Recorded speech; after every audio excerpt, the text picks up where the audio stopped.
Hello दोस्तों, ये 5 कहानियाँ जो आपको अपने ज़िंदगी के लक्ष्य तक ले जाने को मजबूर कर देगी।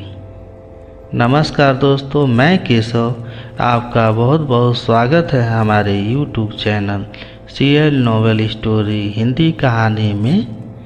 प्रिय दोस्तों, कहानी शुरू करने से पहले मैं आपसे एक ही रिक्वेस्ट करूँगा कि कहानी के अंत तक बने रहें ताकि आपको अपने जीवन के लक्ष्य तक ले जाने में मदद ज़रूर मिले। तो चलिए शुरू करें। पहला है सफलता का रहस्य। सुकरात। एक बार एक व्यक्ति ने महान फिलोसोफर सुकरात से पूछा कि सफलता का रहस्य क्या है। What is the secret of success. सुकरात ने उस इंसान को कहा कि वह कल सुबह नदी के पास मिले, वहीं पर उसे अपने प्रश्न का जवाब मिलेगा।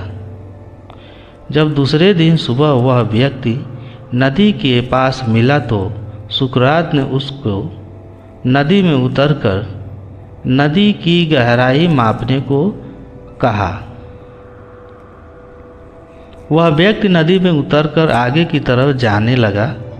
जैसे ही पानी उस व्यक्ति के नाक तक पहुंचा, पीछे से सुकरात ने आकर अचानक से उसका मुंह पानी में डुबो दिया। वह व्यक्ति बाहर निकलने के लिए छटपटाने लगा, कोशिश करने लगा, लेकिन सुकरात थोड़े ज़्यादा स्ट्रांग थे, मजबूत थे। सुकरात ने उसे काफ़ी देर तक पानी में डुबोए रखा। कुछ समय बाद सुकरात ने उसे छोड़ दिया और उस व्यक्ति ने जल्दी से अपना मुंह पानी से बाहर निकालकर जल्दी जल्दी सांस ली। सुकरात ने उस व्यक्ति से पूछा, जब तुम पानी में थे तो तुम क्या चाहते थे। व्यक्ति ने कहा, जल्दी से बाहर निकलकर सांस लेना चाहता था। तब सुकरात ने कहा, यही तुम्हारे प्रश्न का उत्तर है। जब तुम सफलता को उतनी ही तीव्र इच्छा से चाहोगे जितनी तीव्र इच्छा से तुम सांस लेना चाहते थे, तो तुम्हें सफलता निश्चित रूप से अवश्य मिल जाएगी। दूसरा, अभ्यास का महत्व। दोस्तों, प्राचीन समय में विद्यार्थी गुरुकुल में रहकर ही पढ़ा करते थे। बच्चों को शिक्षा ग्रहण करने के लिए गुरुकुल में भेजा जाता था। बच्चे गुरुकुल के सानिध्य में आश्रम की देखभाल किया करते थे और अध्ययन भी किया करते थे। वरदराज को भी सभी की तरह गुरुकुल भेज दिया गया। वहाँ आश्रम में अपने साथियों के साथ घुलने मिलने लगा, लेकिन वह पढ़ने में बहुत ही कमज़ोर था। गुरुजी की कोई भी बात उसके बहुत कम समझ में आती थी। इसी कारण सभी के बीच वह उपहास का कारण बनता है। उसके सारे साथी अगली कक्षा में चले गए, लेकिन वो आगे नहीं बढ़ पाया। गुरुजी ने भी आखिर हार मानकर उसे बोला, बेटा वरदराज, मैंने सारे प्रयास करके देख लिए हैं। अब यही उचित होगा कि तुम यहाँ अपना समय बर्बाद मत करो। अपने घर चले जाओ और घर वालों की काम में मदद करो। वरदराज ने भी सोचा कि शायद विद्या मेरी किस्मत में नहीं है, और भारी मन से गुरुकुल से घर के लिए निकल गया। दोपहर का समय था। रास्ते में उसे प्यास लगने लगी। इधर उधर देखने पर उसने पाया कि थोड़ी दूर पर ही कुछ महिलाएं कुएं से पानी भर रही थीं। वह कुएं के पास गया। वहाँ पत्थरों पर रस्सी के आने जाने से निशान बने हुए थे। तो उसने महिलाओं से पूछा, यह निशान आपने कैसे बनाए हैं? तो एक महिला ने जवाब दिया, बेटे, यह निशान हमने नहीं बनाए हैं। यह तो पानी खींचते समय कोमल रस्सी के बार बार आने जाने से ठोस पत्थर पर भी ऐसे निशान बन गए हैं। वरदराज सोच में पड़ गया।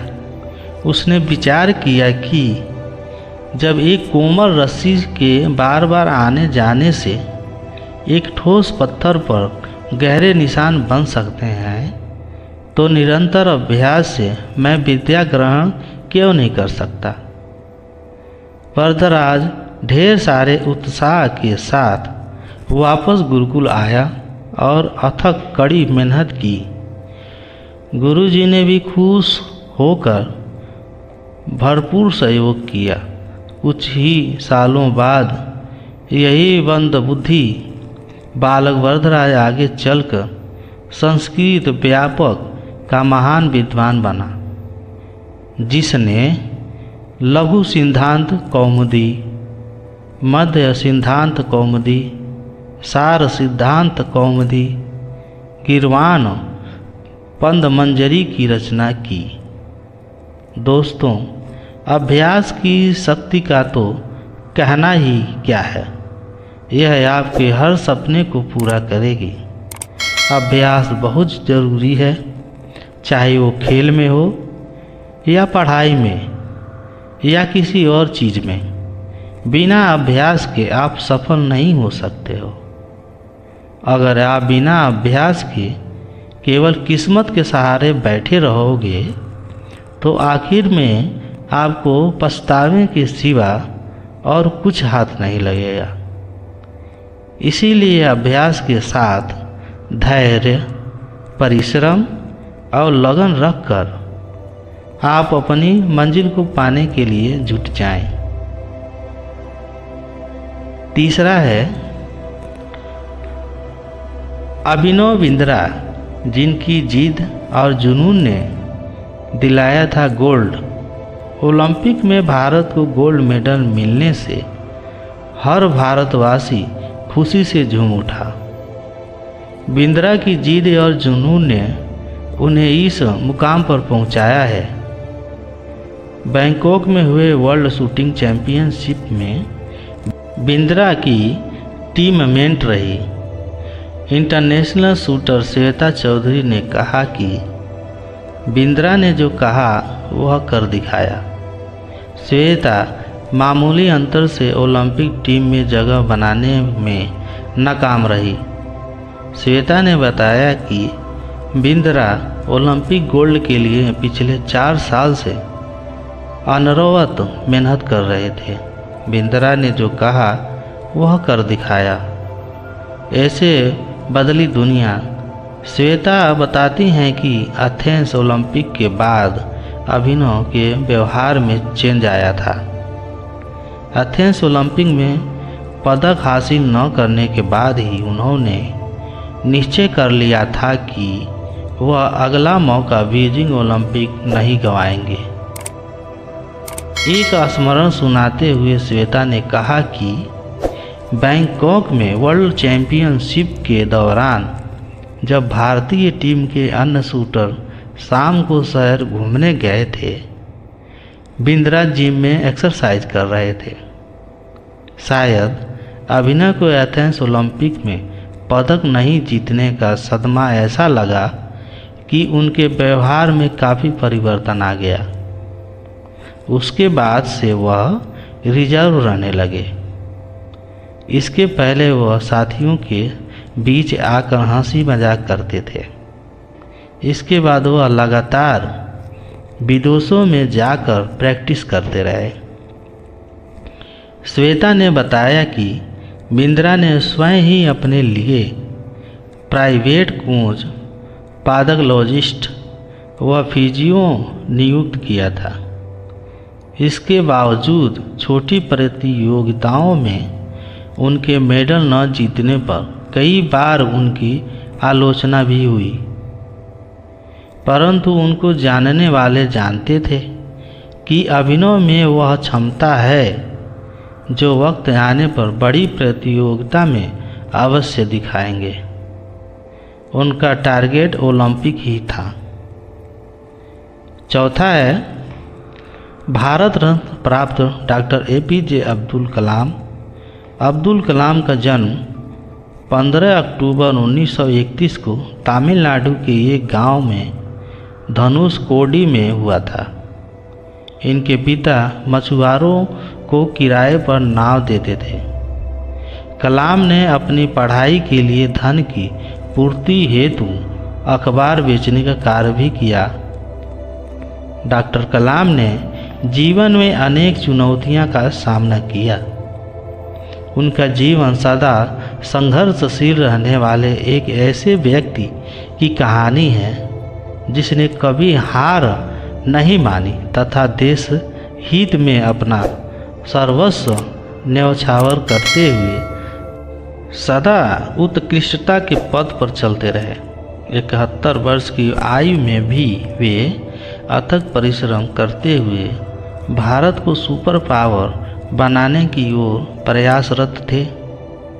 भारत रत्न डॉक्टर अब्दुल कलाम भारत के 11वें राष्ट्रपति बने। वे भारत रत्न से सम्मानित होने वाले तीसरे राष्ट्रपति हैं। भारत के मिसाइल कार्यक्रम के जनक डॉक्टर कलाम ने देश को अग्नि एवं पृथ्वी जैसी मिसाइलें देकर चीन एवं पाकिस्तान को उनकी रेंज में लाकर दुनिया को चौंका दिया। एक बार एयरफोर्स के पायलट के साक्षात्कार में 9वें नंबर पर आने के कारण कुल 8 प्रत्याशियों का चयन करना था। उन्हें निराश होना पड़ा था। वे ऋषिकेश बाबा शिवानंद के पास चले गए एवं अपनी व्यथा उन्हें सुनाई। बाबा ने उन्हें कहा, अपनी किस्मत को स्वीकार करो और अपने जीवन में आगे बढ़ो। तुम्हारा भाग्य एयरफोर्स पायलट बनना नहीं है। तुम्हारा भाग्य क्या है यह अभी पता नहीं चलता, लेकिन यह पहले से तय है। इस असफलता को भूल जाओ क्योंकि तुम एक पायलट हो। बाबा शिवानंद का कहने का अर्थ यह था कि असफलता से निराश होने की आवश्यकता नहीं है। यह असफलता आपको दूसरी सफलताओं के द्वार खोल सकती है। तुम्हें जीवन में कहाँ पहुँचना है इसका पता नहीं। आप कर्म करो, ईश्वर पर विश्वास करो। डॉक्टर कलाम का जीवन हर उस नए युवक के लिए आदर्श प्रेरणा स्रोत है जो अपने जीवन में एक असफलता के मिलने पर ही निराश हो जाते हैं। डॉक्टर कलाम ने अपने सारे जीवन में निस्वार्थ सेवा कार्य किया। उनका राष्ट्र प्रेम और उनका देशभक्ति का जज्बा हर भारतीय के लिए सबक एवं प्रेरणा का पुंज है और उसमें हमेशा रहेगा। 5वां है महान गणितज्ञ रामानुजन। धुन के पक्के रामानुजन का जन्म एक गरीब परिवार में 22 दिसंबर 1887 को तमिलनाडु के ईरोड कस्बे में हुआ था। उनके पिता एक साड़ी की दुकान पर क्लर्क का काम करते थे। रामानुजन के जीवन पर उनकी मां का बहुत प्रभाव था। जब वे 11 वर्ष के थे तो उन्होंने SL नोनी द्वारा लिखित गणित की किताब की पूरी मास्टरी कर ली थी। गणित का ज्ञान तो जैसे उन्हें ईश्वर के यहाँ से मिला था। 14 वर्ष की उम्र में उन्हें मेरिट सर्टिफिकेट एवं कई अवार्ड मिले। वर्ष 1904 में जब उन्होंने टाउन हाई स्कूल में स्नातक पास ली तो उन्हें रंगनाथ राव पुरस्कार प्रधानाध्यापक कृष्ण स्वामी अय्यर द्वारा प्रदान किया गया। वर्ष 1909 में उनकी शादी हुई। उसके बाद 1910 में उनका एक ऑपरेशन हुआ। घर वालों के पास उनके ऑपरेशन हेतु पर्याप्त राशि नहीं थी। एक डॉक्टर ने उनका मुफ्त में यह ऑपरेशन किया था। इस ऑपरेशन के बाद रामानुजन नौकरी की तलाश में जुट गए। वे मद्रास में जगह जगह नौकरी के लिए घूमे। इसके लिए उन्होंने ट्यूशन भी किए। वे पुनः बीमार पड़ गए। इसी बीच वे गणित में अपना कार्य करते रहे। ठीक होने के बाद उनका संपर्क नेल्लौर के जिला कलेक्टर रामचंद्र राव से हुआ। वह रामानुजन के गणित में कार्य से बेहद प्रभावित हुए। उन्होंने रामानुजन की आर्थिक मदद भी की। वर्ष 1912 में उन्हें मद्रास में चीफ अकाउंटेंट के ऑफिस में क्लर्क की नौकरी भी मिल गई। वे ऑफिस का कार्य जल्दी पूरा करने के बाद गणित का रिसर्च करते रहते थे। इसके बाद वे इंग्लैंड चले गए। वहाँ उनके कार्य को खूब प्रशंसा मिली।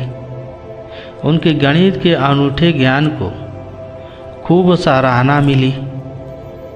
वर्ष 1918 में उन्हें ट्रिनिटी कॉलेज के कैम्ब्रिज का fellow of Trinity college of Cambridge चुना गया। वह पहले भारतीय थे जिन्हें इस सम्मान पोजीशन के लिए चुना गया। बहुत मेहनती एवं धुन के पक्के थे। कोई भी विषय, परिस्थिति, आर्थिक कठिनाइयाँ, बीमारी एवं अन्य परेशानियाँ उन्हें अपनी धुन से नहीं टिका सकी। वे अंततः सफल हुए।